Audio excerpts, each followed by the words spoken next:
Hello and welcome to the Lens at 177.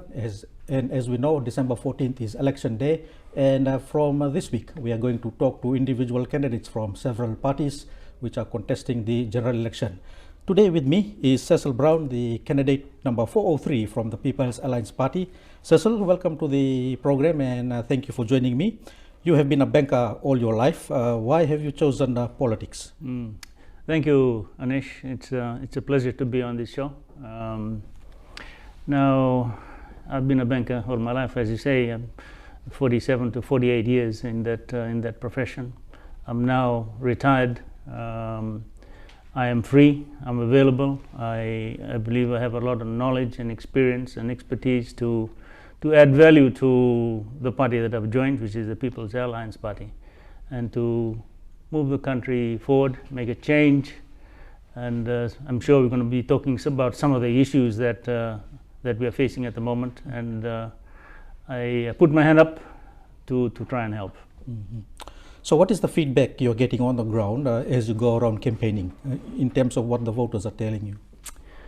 There's a common message that's coming from just about everywhere I go, or that we go, that it's definitely time for a change. And I've gone across and met with these people that I campaign with, and do believe that Fiji deserves better.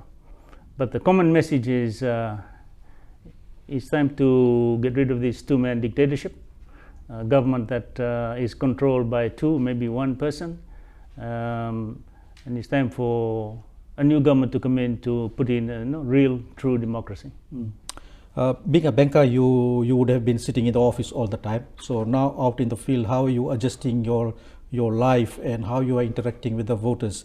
Are you simplifying the issues which they understand? Yeah, so I'm a novice in politics, like some of my other fellow candidates. Never been in politics before. Actually, I never thought one day that I'll be in politics, but it's interesting. It's a change of life altogether. It's entirely different from my banking career. During my banking days, I dealt with large business people, the millionaires, the wealthy, and dealt with their businesses and the large amount of monies that are involved in terms of borrowings and so forth. But now I'm talking to the grassroots level, the lower middle class people, and there's a different perception of life. And I quickly realized that a wealthy person's vote is just the same as a guy on the street or a low income earner, and the needs of these people are much greater than the businesses that I used to look after. So it is an eye opener. It's refreshing and it's challenging. And I really look forward to trying to assist these people that I'm talking to. So, which group of people are you targeting in your campaign? I'm talking to anybody and any group that is willing to listen. But the focus is really more on the lower middle income earners, those in settlements, those in the housing authorities, in the villages, in the rural areas. I think that's where the need is the most, and where poverty is so high and unemployment and the crime rate is so high as well. So that's an area that I'm focusing on in Suva with my 5 other fellow candidates. If I were to ask you, what are the top 3 issues that's coming up at your campaigns, and how have you dealt with those issues? What could these top 3 issues be, starting with number 1? Well, cost of living is one of the major issues. If you look at if everywhere you go, they ask about will the food prices remain the same. We talked about these 21 food items that are VAT free, and will it remain? Will there be more on that list? And the People's Alliance Party is going to look at or going to make sure that we keep those 21 food items VAT free. We're also going to be looking at other basic food items that could be on that list, and we'll probably look at price controls to maintain affordability for the low income earners. Poverty is one that's related to what I just said. You will recall there was a survey done by Kemweli Nangama, the prices, income and expenses survey that was done in 21. And he started with, he was trying to provide a benchmark for poverty in Fiji. He started off with $41.91 a week. So if you're earning $41.91 a week and below, you're in that poverty bracket. And out of using that benchmark, there was 205,000 in that category. Then he moved it up to 20% to $50, and the number there goes to about 385,000. He moved it up to $67 a week. The number went up to 500,000. So the poverty level has not improved in the last 16 years, and this is one of the main concerns that I have. The third part is, I suppose, the unemployment rate is 35 to 40. That number is, in terms of percentage, 35% to 40. So say 350, 400,000 people are unemployed in Fiji. And these poverty and unemployment go hand in hand, together. And with it comes all the social problems that we have. The other thing I might want to add also is the state of our hospitals. As I was telling you earlier that two of my brothers passed away this year, and I was taking my brother Joe in and out of the CWM, and my brother suffered a stroke in the US. I went in and out of that hospital, and came back after he died. And then he just compared the two hospitals, and there's really no comparisons. Our hospitals are filthy, shameful, and it's in a terrible state. Now, it's not only the CWM, it's the Tamavo Hospital, it's the Libuko Hospital. All the other hospitals in Fiji are basically in the same condition. It is in dire need of maintenance. In fact, some of those hospitals should be broken down and a new hospital built. So those are the main things that concern me. Let me ask you about unemployment. As you mentioned, what will your party, what will you do to improve unemployment? Well, unemployment, if you go back, say about 11,000 people have left and gone to do fruit picking in New Zealand and other jobs, mainly because they don't have an opportunity here. The same thing with the students that come out with the degrees. I think there's about 14,000 that come out, and only about 4,000 or 5,000 get jobs. The rest are unemployed, but they have a degree and they have a debt as well. So these are kind of things that make the situation worse. So in our manifesto, we plan to focus more on agriculture. Tourism, we've been so much dependent on tourism. I think there's more to it than just tourism. So agriculture and manufacturing, transshipment, there's so many other things that we can look at to create employment and keep our people from going away, and making sure that they stay in Fiji. Cecil, thank you very much. We'll take a short break and continue the discussion after that.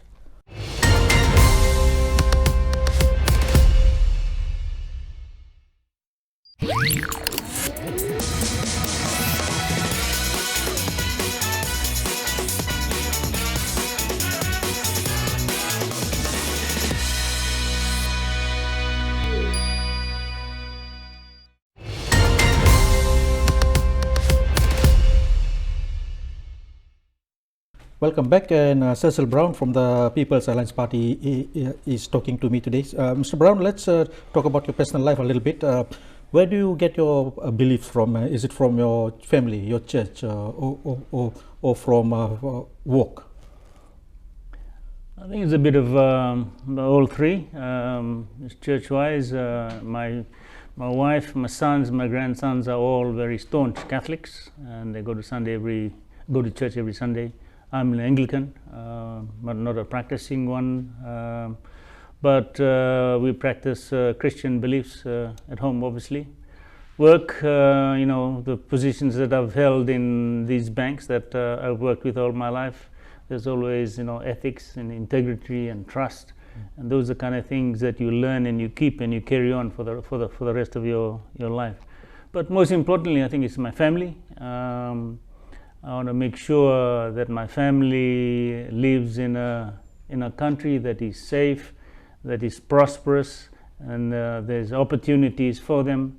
We were born here, we intend to stay here. We had the opportunities to migrate, but we chose to stay in Fiji because Fiji is our home. And I want to make sure that they live in a Fiji that is suitable for them, and there's plenty of opportunities for them to prosper and progress. So did you have a debate at home whether you should enter politics or not?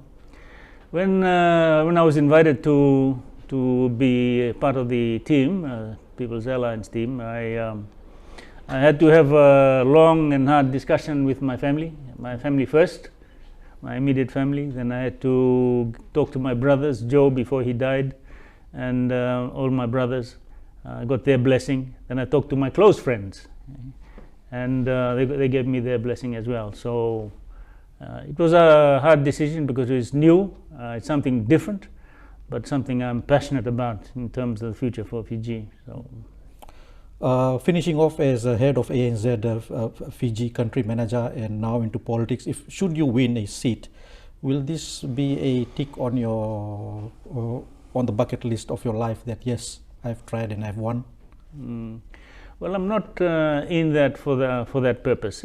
I'm not into politics for financial gain. I'm here to serve the nation. Now, in terms of a ministerial position, there's been no confirmed discussions, although there have been some indications that have come out of the party. But as you see in our manifesto, they're going to realign the portfolios of the current situation, so that we spread it around a little bit more and then share the load. And when that's done, then we'll know for sure when we win the election what happens and who goes where. So if you're given a chance to pick a ministry, what would that be? Should your party win? There's a few options because in our party and with NFP there are finance people. There's Mano, there's Biman, and there's a few others. So anything to do with the economy in terms of finance, economic development, tourism, one of those. But I'll be happy to accept anything that is given to me as long as that I serve. And it's not a bucket list, as you say. It is an honor and a pleasure to be there looking after the taxpayers' money and looking after the taxpayers, looking after Fiji, and ensuring that we have a better future for our children and grandchildren. Your party manifesto and that of NFP says that the ministerial salaries will be cut by 1/3. Are you willing to go further down? Well, personally, 1/3 is the indication, but 1/3 is the indication because we have to lead by example. And at the moment, we think that the salaries that these ministers get at the moment is too high by Pacific standards, by Australasian standards. So we need to lead by example. So we want to bring that salary down by 1/3. We want to get rid of all these allowances that is being paid out, especially the $3,000 a day that the PM gets whenever he's offshore. We're going to take that away. But we need to go in first and find out what the financial situation is of the country before we can say, okay, this is exactly what we're going to do. But this is just an indication of our commitment to try and help, and we have to lead by example. And that 1/3 salary cut is what we said we would do. Okay, well, so why does Fiji need your leader, Sitiveni Rabuka, as Fiji's next Prime Minister, should you win? Well, for me, it's a no-brainer. I think Sitiveni Rabuka is the person I chose to follow, not because that I've known him for some time. I just think that he is the leader the only leader in my view that will lead the nation forward. He has all the qualities, the characteristics. He's a former Prime Minister. He's an experienced politician. He's a great statesman. He's a good leader, a good communicator. And now, he's not the same Rabuka of the past. He's humble, he's compassionate, he's forgiving, and he's forward-thinking. And our party is not in there to try and go for revenge or create any malice. Our job when we get into government is to run government and then take it forward from there. And I think Sitiveni Rambuka is the perfect person for leadership and Prime Minister. The current Prime Minister, Frank Bainimarama, is very critical of your party leader. What would be your advice to the current Prime Minister as he campaigns towards December 14th? Well, in my campaign, I don't run any person down personally. And I always accept constructive criticism, I always accept advice, but I don't tolerate personal attacks. That is not the way to go. When you attacking personally, you have nothing else to talk about. What we do in our campaign is we're talking about the current situation that we're in, and we're talking about what we can do to change Fiji for a better future. So personal attacks and criticism of very bad personal criticisms is not the way to go for us and for me personally. Okay. If I have to ask you to tell me 3 things the Fiji First government has done good for Fijians, what would those 3 things be? Bro, Anish, I have to think about that a little bit. What good things? I suppose one of the things they did, and this is my personal opinion, is calling everybody Fijian. And even though some members of every party may disagree, and some do agree, but I think it's good if we want to be inclusive, if we want to be one people. Calling everybody a Fijian because we are born in Fiji is probably a common sense thing. But as I said, there's some who don't agree with that, but this is just my personal opinion. But apart from that, it's very hard to think of many good things apart from building flashy roads and stuff like that. But there's not much I can say about what's good about this government. Let me ask you this in regards to all of us being called Fijians. The 1997 Constitution had 3 entrenched seats for general electors where you would have voted back under the 1997 Constitution. And these general electors were neither Indians, Fijians or Ottomans. Would you want to see entrenched general electors seats in future parliaments should your government come into power and if there be a review of the Constitution? Yes, we're going to set up, according to our manifesto, we're going to set up a commission to review the Constitution and pick out what's best for the people. The current voting system is perhaps good and bad. The good part is that it's a one man, one vote system whereby everybody's vote is equal to everybody else. But the bad part of this system is that you might not have a representative from your area in parliament. So say for example in Suva, if no one from Suva is in parliament, who do you go to? The people in the settlements in Suva, in the area of Suva, who do they go to if there's no one representing them? In the old system they always had a rep to look after the area. So that's one of the downfalls of that. But coming back to your question, I just have to leave that to when you review the Constitution and see what the people want. If the people want entrenched general elector seats, let's go for it then. Yeah, if that's the way the people want it and the majority want it, we will listen. We will seek advice. We'll talk to all the stakeholders to make sure that there's a consensus before we do anything. We're not going to shove any rules down the people's throat if it's not welcome. Cecil, thank you very much. We'll take another short break and continue the discussion after that.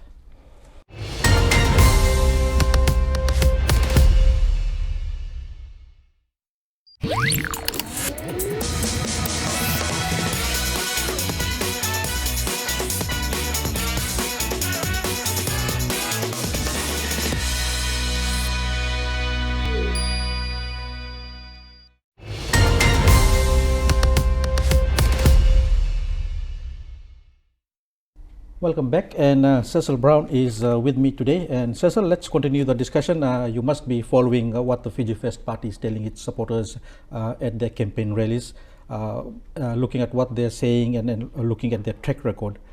What are some of the things you can tell me the Fiji First government hasn't done right for the Fijian voters? You will have to, Anish, you'll have to look at the last 16 years. Go back 16 years and go to today and see where we have gone. And in my view, we've gone backwards in many regards. I talked about the poverty levels that has gone from what it was now to say 40 or maybe even 50%. Talk about unemployment, the highest unemployment rate in Fiji's history, between 30 and 40%. That's 400 to 450,000 people. Our health conditions, they've spent a lot of time looking after the large businesses, but they've forgotten about the simple basic things, the human rights of being able to get good medical treatment. But the thing that concerns me most, Anish, is the debt level that we have at the moment. Some years ago, the debt levels was about 3 to 4 billion, and today we're sitting at about 9.5 billion. And then, according to the budget, they predicted a deficit of 1.179 billion, which means they will have to borrow that additional amount, then add it on to that 9.5, makes it maybe 11 billion. And that's not taking into account the contingent liabilities, which are the government guarantees. Say, for example, if Fiji Airways is borrowing from FNPF, they'll want a government guarantee, so government gives that. That's a contingent liability. If they don't pay the loan, the debt is transferred to the government, and that's added on. But the thing to, let me just go back a little bit. A well-managed economy, the debt to GDP ratio should be between 45-50%. At the moment, we're sitting at 95%, roughly. So, in other words, we are highly geared. We borrowed to the limit. So, what does this mean? That means that whatever revenue that we get, first you've got to pay the civil servants, and then the second is the loan repayments, and the third, whatever left over is, if there's any, is for the development of roads and hospitals and education facilities. But there's so much commitment for loan repayment. I don't think there's too much left over in that bracket. You would have seen Mr. Gaunda, the senior economist for USP, writing in the newspapers, and this is public knowledge, that we better be very careful with this debt level, because we're heading down the same road as Sri Lanka. And he said then that 85 cents in every dollar goes towards looking after government in terms of the civil servants, in terms of loan repayments, and there's only 15 cents in a dollar left for growth. And that's going back some time, but I think that 15 cents is probably deteriorated to maybe less, maybe 10, maybe, I don't know. We only will know when we do get in and see the state of the economy. So the debt level is a big concern for all of us. It's in a critical situation, and it's fine when debt level increases, but the GDP also must increase. But at the moment, our debt levels is skyrocketing, and GDP levels is flat. So that is the situation we're in at the moment, and that's very dangerous for us. So as a banker, or maybe as head of ANZ in Fiji, did you use back channels to communicate with government in regards to the issues you've raised in regards to how the economy was being managed? Yeah, the Fiji Bankers Association, there's the heads of all the banks. They have regular sessions with the Reserve Bank. They have sessions with the Minister of Finance. They have sessions with prominent people in government. And it has been raised in the past, but it's difficult to raise it with this government because you know what the situation is. So we try and keep it as diplomatic as possible. But the warning signals and the advice have been given out to the government over the last 8 years or so. The Fiji Association of Banks you mentioned. Do you think they are compromised in what they are doing in terms of giving a opinion that is separate to what the Reserve Bank may be giving or the government may be giving out? Or are they on the same playing field, all three of them? I'm asking you just because you're a banker, a very senior banker. Well, yeah, I think they'd be compromised if they are saying something different from what the Reserve Bank is saying and what government is saying. they'd be compromised. I really don't want to comment any further on that, because I might be putting some of my ex-colleagues in trouble. Okay, let me ask you this question then. You've done well in corporate life, you could have retired. What do you say to someone who would ask you, why are you coming into politics? Are you coming to make money? I know you've mentioned you are not here to make money, but why actually are you coming back into politics, or coming into politics, whereas you could be living a very quiet life? Yes, I've been asked that question a few times, Anish. Why bother with all the headache and the troubles of going into politics? And as I said to you, I'm not in here for financial gain. I'm here to serve. But after, like I was saying earlier, after watching what's happening to our country in the last 16 years, I had to put my hand up. And because I have the knowledge and the experience and the know-how from my past life as a banker, and I do believe that I can add value and contribute to our party when it forms government, and help contribute to take the country forward. So I'm passionate about it. I'm not trying to tick a bucket list, or I could have been staying home and gone fishing and all that kind of stuff. But I think there's a calling here, and I've put my hand up to help. So what is the heart of what is at the heart of these elections as an individual for you? Not as a candidate, but as an individual. Well, true democracy. True democracy. At the moment, we think that we've been run by a two-man dictatorship. We have a government that doesn't listen. We have a government that does not accept constructive criticism. There's no freedom of speech. There's no freedom of movement.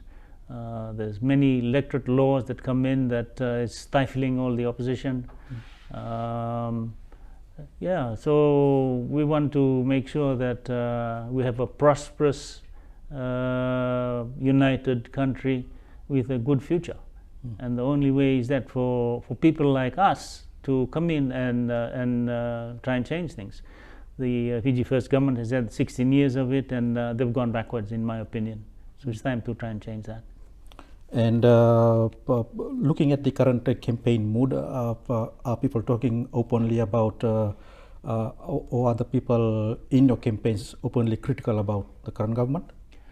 Yes, very much so. Those that want to change, they've said many criticisms of this current government, and they've even asked us what we're going to do about it. And I said, look, you can criticize the government, that's your right. I mean, you can't do it openly, of course, but we are not there to go in and try and go for revenge, or we are there when we get into government is to run government. That's our job. And if they've committed a crime, then the law will take care of itself. So it's not our job to say, okay, we're going to go for this guy or this guy. No, it's for us to try and steer the government back on track. And is the same thought amongst the young voters who are coming to your campaigns?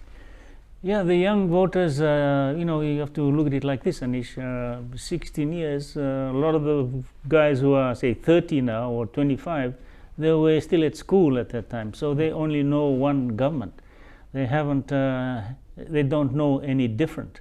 And it's the older guys that know the difference between what's happening with this government and previous governments. When we highlight the issues that the bigger picture in terms of what I've outlined earlier, and they open their eyes and says, "Shivers, are we really in that state?" And they're suddenly becoming awake and alert to the situation that the country is in. Finally, Cecil, what's your message to Fijian voters come December 14th? Well, in 2018, the opposition lost by 147 votes only, and that's 0.02%.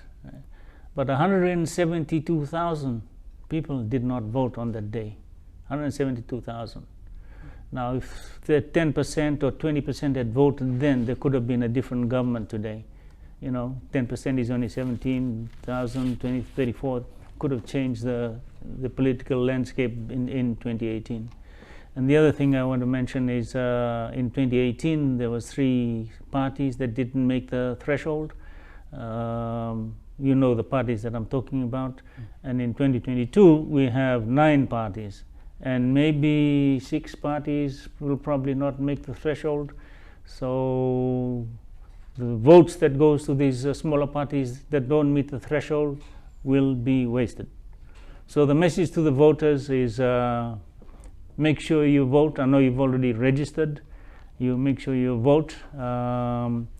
In 2018, like I said, 172,000 did not vote. It's 1 day in 4 years. 1 day in 4 years. And out of the 1 day, it's only about 2 hours of your time. So you've got 2 hours in 4 years to go and vote. If you want to change the government, if you want to voice your stance, go and vote, because the power is in your hands. Any changes that can be made will be made on the 14th, and it's in your hand to make sure that you vote that change. So vote, and vote wisely. Candidate number 403 for People's Alliance Party, Cecil Brown, thank you very much for speaking with me. Thank you, Anish. It's a pleasure to be on this show. That's the program for today. Join me again soon when I will be sitting down with another candidate from another political party. Thank you very much.